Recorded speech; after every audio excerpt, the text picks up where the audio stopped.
वैताग आला बाई ह्या नवऱ्याचा. रात्री दिसा घोरत पडते आणि दुसऱ्याची झोप मोड करते.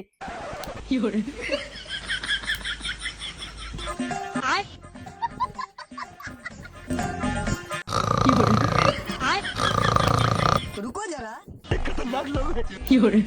शाबाश बेटा.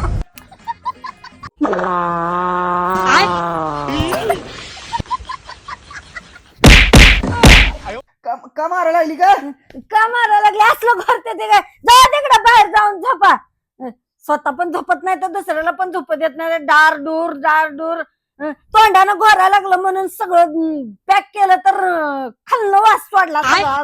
वक्ता झार. नॅचरल प्रक्रिया. हेलो.